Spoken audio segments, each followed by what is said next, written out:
اللي حصل في سوق الجمعة النهارده يا جماعة حاجة كانت غير متوقعة، وحاجة سيئة للغاية. في أخبار حلوة وفي أخبار وحشة، ولكن اللي حصل النهارده يا جماعة في سوق الجمعة كان حاجة غير متوقعة جدا، وأخبار سيئة للغاية حصلت النهارده في الهواية وفي لم العصافير. زي ما في أخبار حلوة حصلت النهارده، في أخبار وحشة جدا، ولكن ده كله من التجار. ولكن قبل ما نخش في موضوع الفيديو، أحب أذكرك لو أنت أول مرة تشوفنا على اليوتيوب، اشترك في القناة وفعل زر الجرس عشان يوصلك إشعار بكل فيديو جديد. هنتكلم النهارده يا جماعه عن حاله التصدير وعن حاله السوق النهارده اللي حصلت في سوق الجمعه. حاجات كتير ما كانتش كويسه انا شايفها في الهوايه، يعني مش حلوه، وحاجات كتير شايفها ان هي الفتره اللي جايه حلوه. طبعا النهارده التجار كانت بتعمل عمليات، يعني او كانت بتعمل حاجات غير لائقه، او بيعملوا حاجات وحشه جدا بالنسبه مع المربيين. يعني اللي هم لو بيعملوا الحاجات دي عشان خاطر ان الطيور ديت ما عليهاش لم، بدأ بالفعل النهارده التجار زي ما يعني مع بصورة أوضح كده. هي دي بقى الأخبار السائلة للغاية اللي أنا عاوز أوصلها لك، وبعد كده هقول لك في نهاية الفيديو إيه هي الأخبار الحلوة. طبعا النهارده يا جماعة إن التجار اللي بتلم وبتصدر بيمسحوا قرابة المربى الأرض. يعني النهارده أنا شفت حاجات قسما بالله في سوق الجمعة النهارده، حاجات لا تصدق، وحاجات يعني ما عمرها ما حصلت في الهواية. يعني بعد ارتفاع اسعار الطيور اللي هي الكوكتيل، وبدا بعد ارتفاع الاسترالي. النهارده لما يبدا الاسترالي الفتره اللي فاتت او الجمعتين اللي فاتوا يبدا يوصل ل 100 جنيه و120 جنيه في اللم الكبير الشغال، والكوكتيل يبتدي يوصل ل 750 جنيه الكبير الشغال في اللم. فحاجه النهارده حاجه غير طبيعيه، وحاجه غير عاديه. النهارده هم بيمسحوا بكرامه المربى الارض، يعني حاطين على المربى جامد. يعني التجار اللي بتصدر حاطين على المربى جامد، يعني لدرجة ان انا والله واقف مع هواه مربين بيبيعوا في قلب السوق. يعني لدرجة قاعد يبص لي يقول لي يعني ده ينفع؟ ده يرضي ربنا؟ قلت له من الاخر كده التجار كلها حرامية. قال لي والله العظيم تلاتة انت عندك حق. اللي هم يعني من المواقف اللي حصلت معايا كتير النهاردة ان هم بيقعدوا ينهشوا، بيقعدوا ياخدوا الطيور باسعار بخس. يعني حتى النهارده هم عارفين ان كده كده اصلا الكوكتيل مش موجود، وكده كده اصلا مفيش اصلا كوكتيل في السوق. يعني ولا حبشي ولا مصبعات ولا ايزابيلات ولا لاتيني ولا البينو.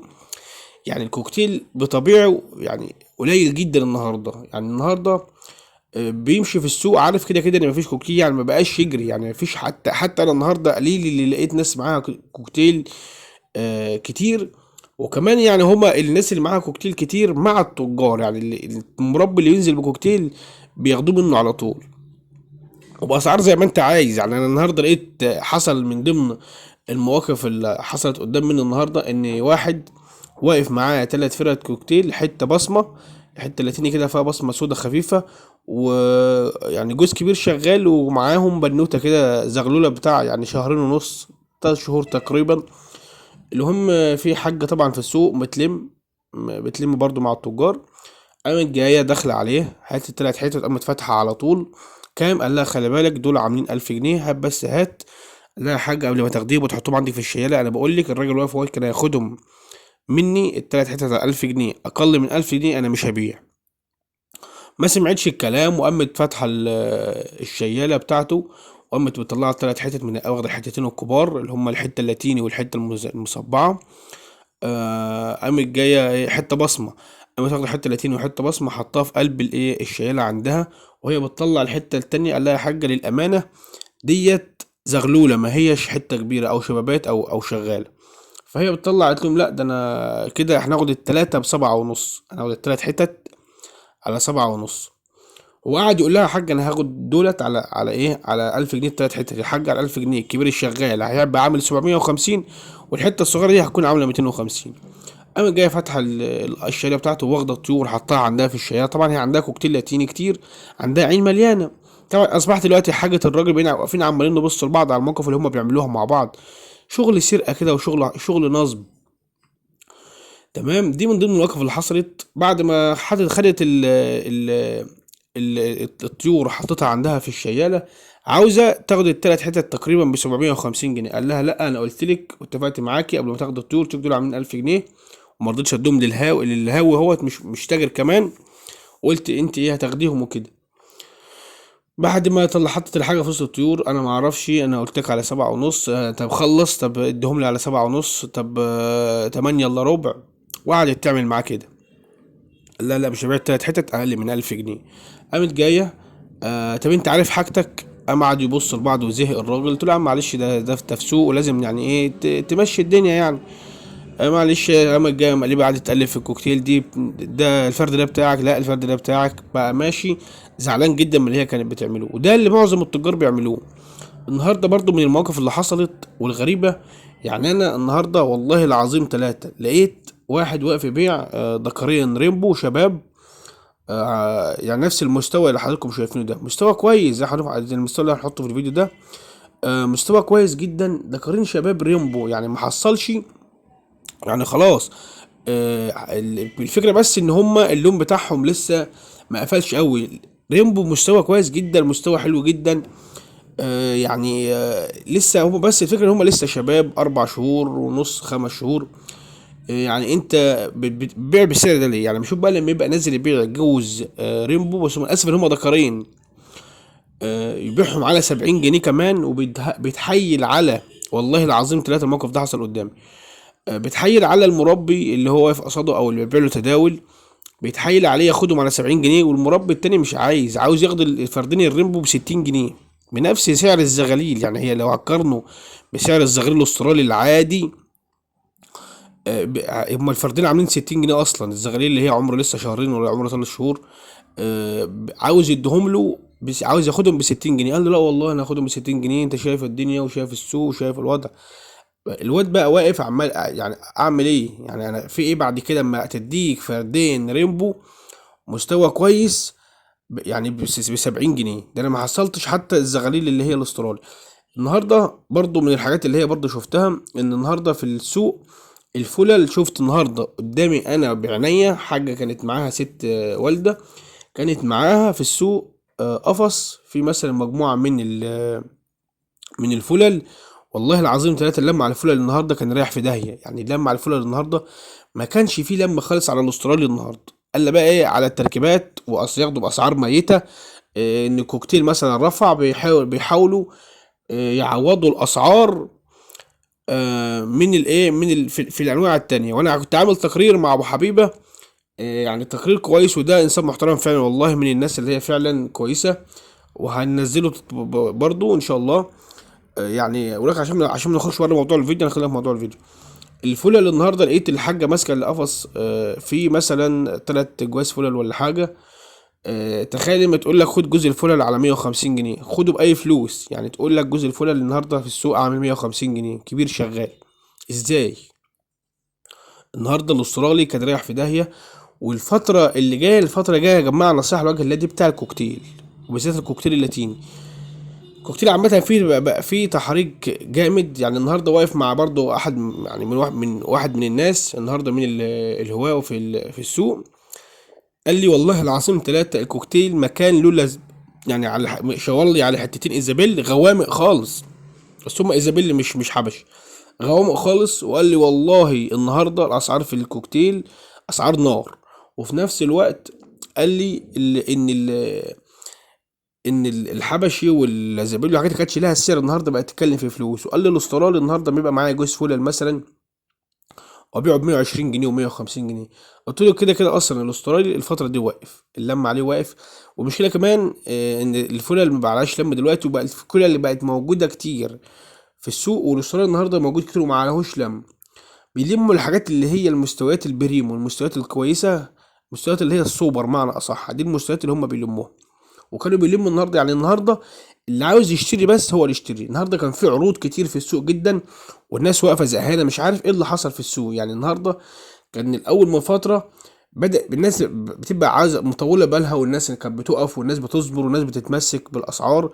النهارده انا الناس اكتر من كذا حد بقى واقف. يعني بصراحة ان هما مش يعني مش صابرين وعايزين يرموا الطير ويمشوا. وفي نفس الوقت بيسلموا بأسعار قليلة جدا. حتى ما يسلمش للتاجر بأسعار قليلة، ممكن يديها في التداول او يبيعها في التداول بأسعار قليلة. ده تقرير كده يا جماعة عن اللي حصل في السوق النهاردة. يعني النهاردة بالذات اللي كان عليه لم بشكل كبير كان الكوكتيل زي ما احنا عارفين. بس التاجر ما بقاش يجري ورا المربي، لان خلاص هو اصبح بالفعل الان الكوكتيل ما بقاش موجود. يعني هيجري وراك ليه؟ وبرضه بيجري، هو ما زال بيجري معاك ايه، معاك ابيض، بيدور ان هو ياخد الكوكتيل. وبرضه يعني هو مش موجود اهو، بيجي عليك هو جاي لك اصلا بيسالك. يعني معنى كده ان هو محتاج. انت بقى في الفتره دي تقدر تتمسك. الدروز النهارده اللاتيني كان قليل جدا، ورز الالوان النهارده كان قليله جدا.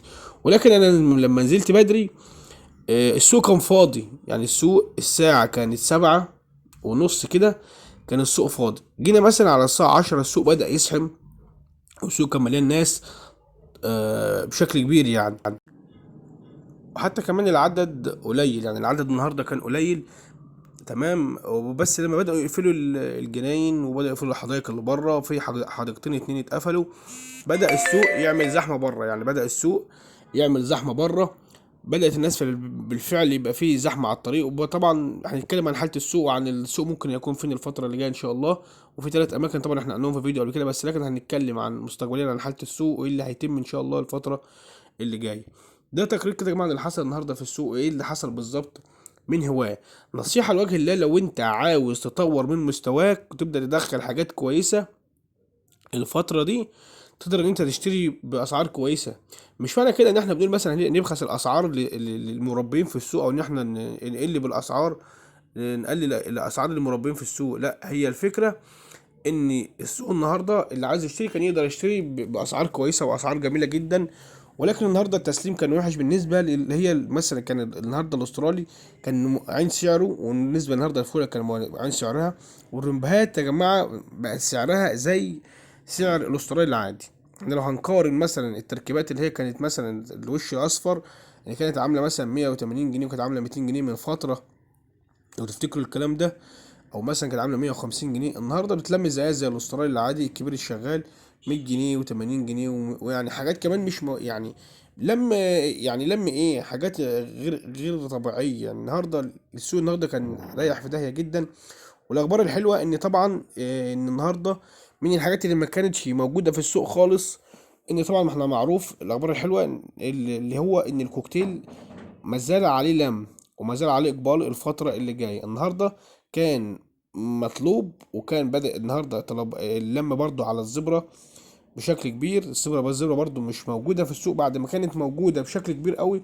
أصبح الآن بالفعل ما هيش موجودة في السوق. حاجة كمان، الإمام الماسي مش موجود في السوق، وبدأ سعره يرفع. يعني النهارده الطيور اللي هي ما كانتش موجودة بالفعل، وبدأ في اختفاء فعلا في الطيور. بالفعل في طيور النهارده مختفيه مش موجوده. يعني زي الكوكتيل النهارده، الكوكتيل كان مختفي مش موجود. امام الماسي النهارده مختفي مش موجود. الزبرة النهارده مش موجوده بعد ما كانت بتبقى في الشيالات. الزبرة مع التجار بس، مفيش مربين وهواة معاهم زبرة.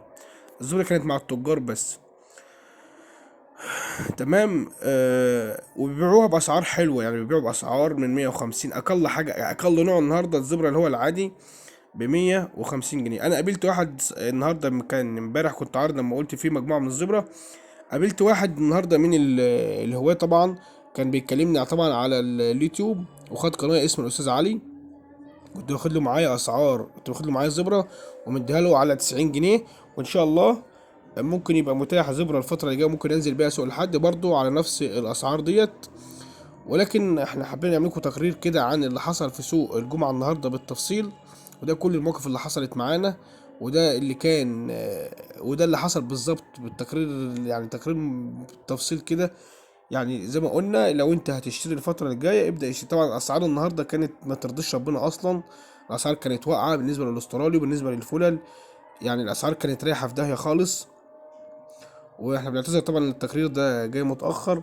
واحب اذكرك احنا كده في نهاية الفيديو، لو انت لسه ما اشتركتش او ما عملتش اشتراك، اللايك الجميل بتاعك بيفرق معايا طبعا، والاشتراك بتاعك كده بيرفع من عدد مشتركين القناة.